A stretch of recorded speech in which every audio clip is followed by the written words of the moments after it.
ये जो आरोप आपके ऊपर लग रहे हैं, 3.5 साल हो गए, चुनाव क्यों नहीं हो पा रहे हैं? आपके बोर्ड की मीटिंग होनी चाहिए थी, आम सभा होनी चाहिए थी, 3.5 साल में एक बार भी नहीं कराई गई और ना ही कोई ब्यौरा आय व्यय का या इस तरीके का कोई पेश नहीं किया गया। क्या माना जाए कि पूरी तरीके से कब्जा ही कर लिया गया अपने संस्था पर? आप पुरुषार्थी धर्मशाला की बात कर रहे हैं कि उनकी मीटिंग नहीं हुई तो इसलिए हमने नहीं कराई, ये जस्टिफाई नहीं है। क्या आपने 3.5 साल में किया क्या है वो बताओ जरा। आपको निर्विरोध बनाया गया था ना? जी, बना दीजिए इस बार किसी और को निर्विरोध। नमस्कार। जिला पुरुषार्थी समिति, अभी हाल ही में कुछ लोगों ने एक प्रेस कॉन्फ्रेंस की थी। उन्होंने मौजूदा कार्यकारिणी पर गंभीर आरोप लगाए थे। आरोप ये लगे थे कि पिछले 3.5 साल से ये कार्यकारिणी काबिज है, चुनाव नहीं कराए जा रहे हैं, भ्रष्टाचार के धांधली के पैसों के आरोप लगे और भी कई अनियमितताओं के आरोप लगे। इस संदर्भ में एक प्रेस कॉन्फ्रेंस आयोजित की गई थी। मौजूदा कार्यकारिणी में जो जिलाध्यक्ष हैं वो कुलदीप कालरा हैं, जो पिछले 3.5 साल से जिलाध्यक्ष हैं। उनके कार्यकाल में क्या क्या कमियां रही, जो आरोप लगे, उन सबको समझने के लिए, जानने के लिए हमने कुलदीप कालरा जी को अपने स्टूडियो में बुलाया है। उनसे चर्चा करेंगे और सारे सवालों के जवाब उनसे मांगेंगे। तो आज इन सभी सवालों को लेकर आज हमारे साथ में कुलदीप कालरा जी हमारे साथ स्टूडियो में मौजूद है। हम उनसे सवाल करेंगे, जानेंगे उन सब मुद्दों को कि ये कंट्रोवर्सी समाज में क्यों सामने आ रही है। नमस्कार कुलदीप जी, आपका स्वागत है हमारे स्टूडियो में। नमस्कार जुगल जी। आप एक बड़ी जिम्मेदारी पर बैठे हैं, जिला पुरुषार्थी समिति के अध्यक्ष हैं आप। 3.5 साल हो गए आपको इस पद पर बैठे हुए। मैं समझना चाहूंगा कि ये जो आरोप आपके ऊपर लग रहे हैं, व्यक्तिगत मैं ये कह रहा हूं कि कुलदीप कालरा जी ने, क्योंकि वो जिलाध्यक्ष उनकी जिम्मेदारी होती है, सबसे पहला सवाल कि 3.5 साल हो गए, चुनाव क्यों नहीं हो पा रहे हैं? बहुत अच्छा सवाल किया है जुगल जी। 18 दिसंबर 2022 को जी समाज द्वारा निर्विरोध अध्यक्ष बनाया गया मुझे। जी 17 दिसंबर 2024 को मेरा कार्यकाल खत्म हो जाता है। जी उसके बाद चुनाव प्रक्रिया शुरू होनी चाहिए थी और उसके हिसाब से हमने चुनाव प्रक्रिया अपनी कार्यकारिणी में बैठ के चर्चा शुरू कर दी थी। जी जनवरी 2025 में मेरे यहाँ पर इनकम टैक्स की रेड पड़ जाती है। ठीक है। ये कार्यकाल खत्म होने के करीबन 1 महीने बाद। तो अभी चुनाव प्रक्रिया शुरू करते उससे पहले ये मेरे साथ प्रॉब्लम हो गई। अगस्त 2023 से जनवरी 25 तक राशन की वितरण होती थी और पानी के टैंकर भी करीबन 18 माह चलाए। जिनका 60 घरों में ये किटें जाती थी, कभी 50 और कभी 70, तो 60 की एवरेज में ये किटें उन निर्धन परिवारों में जाती थी जो सक्षम नहीं थे। वो मेरे द्वारा चलाई जाती थी, उससे समिति का कोई भी खर्चा नहीं लिया जाता था। तो करीबन 10 लाख रुपए जो ये राशन किटें जो हमने वितरित की, उसका खर्चा 10 लाख रुपए था। और जो पानी के टैंकर हैं वो भी 4 महीने चलाया। उसके जो नेक्स्ट ईयर है उसमें भी हमने 1 महीने चलाया, जिसका करीबन 2 लाख रुपए ड्राइवर की सैलरी और जो पानी भराने के पैसे हैं, तो डीजल इतना अप्रोक्स खर्चा हुआ।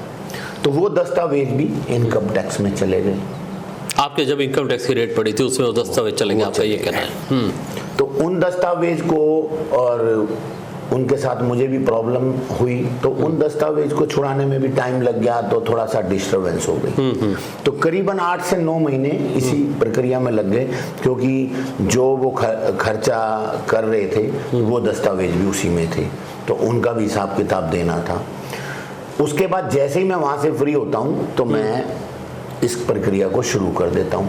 और उसके बाद हमने अब ये शुरू कर दिए हैं, लोगों ने फार्म ले जाके अपने आवेदन भरना शुरू कर दिए हैं। करीबन 20,000 फार्म मेरे से यहाँ से जा चुके हैं और अभी तक मेरे पास 300 फार्म मेरे पास जमा हुए हैं। तो अभी फार्म जैसे जैसे आएंगे प्रक्रिया आगे बढ़ रही है जी।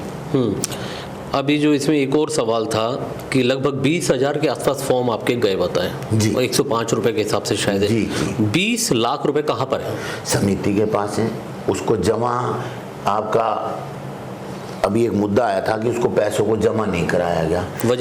वजह जब तक रसीद नहीं कट जाती तब तक उसको हम बैंक में किस रूप में डाल सकते हैं। आज ही 1000 फार्म के लिए अभी फोन आया किसी का, तो वो 1000 फार्म जमा कराने जा रहे हैं। उनको 2 दिन के बाद उनको रसीद मिल जाएगी, वो पैसा उनके अकाउंट में आ जाएगा समिति के। अच्छा। तो जो प्रक्रिया है वो प्रक्रिया के हिसाब से हो रखी है और ये समाज अच्छी तरह जानता है।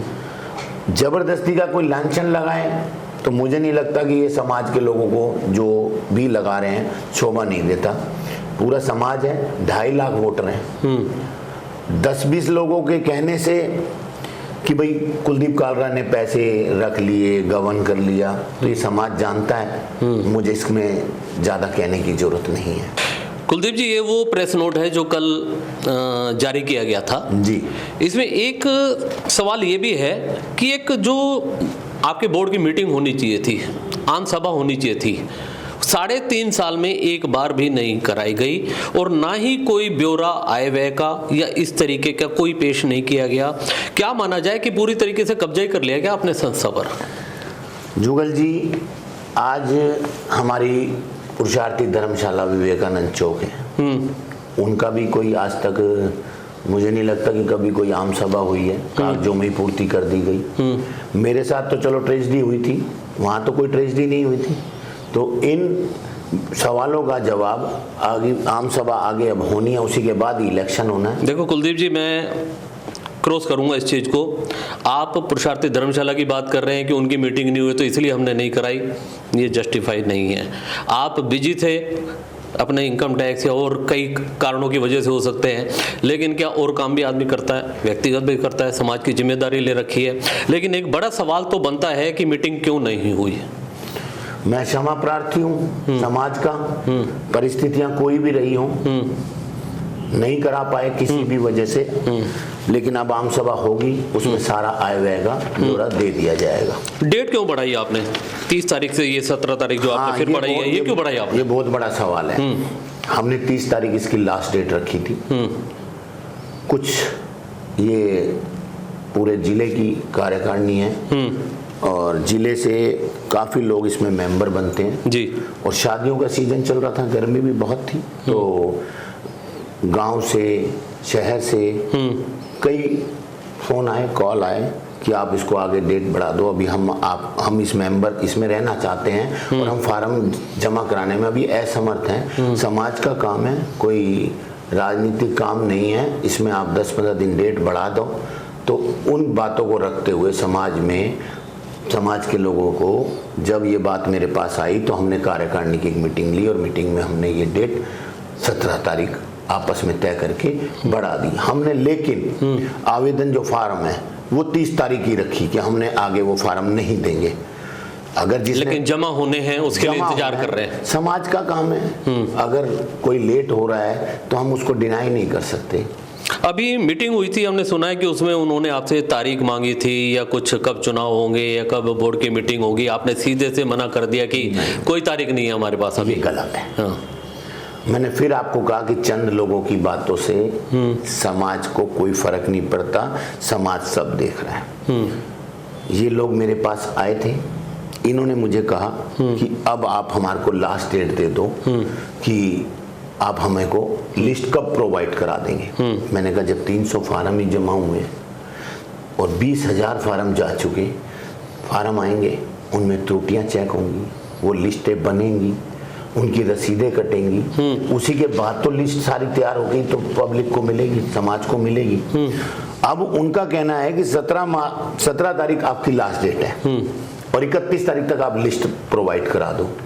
जब फार्म ही जमा नहीं हो रहे तो मैं लिस्ट कैसे प्रोवाइड करा सकता हूँ? नहीं, फार्म अगर आगे भी जमा नहीं होंगे तो क्या इंतजार करते रहोगे क्या? जितने फार्म अगर 17 मई तक जमा हो जाएंगे उन्हीं पे इलेक्शन उन्हीं पे क्लोज करना पड़ेगा जी। आगे डेट जो बार बार तो बढ़ाई नहीं जा सकती। 17 तारीख जो लास्ट डेट दे दी उसमें कितने भी फार्म जमा हो जाते हैं तो उसी पे हमको इलेक्शन कराया जाएगा जी। वो इलेक्शन कमेटी जो भी बनेगी वो तय करेंगे। 3.5 साल हो गए आपको हाँ जी इस जिम्मेवारी को संभालते हुए। एक सवाल जो जनता का भी था कि आपने 3.5 साल में किया क्या है, वो बताओ जरा। मैंने अभी आपको बताया कि सम्मान समारोह हर साल होता है। जिसमें जितने भी बच्चे हैं उनको प्रोत्साहित करने के लिए, चाहे वो किसी भी वर्ग से हैं, और पूरे जिले से लोगों को बुलाते हैं, हम वो सम्मान समारोह करते हैं। जितनी शोभा यात्रा निकलती हैं, जो पीछे से चलता रहा है, वो सारी शोभा यात्राएं निकाली जाती हैं। गरीब बच्चों की सेवा, जहाँ पर कोई बच्ची पढ़ाई के लिए असमर्थ है, उसकी पढ़ाई का पैसा दिया जाता है। गाँवों में जाके जो गरीब लोग हैं, जिनको किसी चीज़ की प्रॉब्लम है, राशन किट की तो मैंने आपको बता ही दिया है, और भी किसी चीज़ की प्रॉब्लम है, वो प्रोवाइड कराई जाती है। और कोई बेसहारा जो लोग हैं, उनकी कोशिश की जाती है, उनकी मदद की जाती है। और अगर समाज में किसी तरह की किसी को कोई प्रॉब्लम है, तो उनके साथ जाके प्रशासन में जहां पर भी जाना होता है, वहां जाके उनकी प्रॉब्लम को सॉल्व करने की कोशिश की जाती है। तो कुलदीप जी, एक आखिरी सवाल, क्या उम्मीद करें कि समाज जो अपेक्षा रखता है, बहुत सारी अपेक्षाएं एक जिलाध्यक्ष से और कार्यकारिणी से होती है।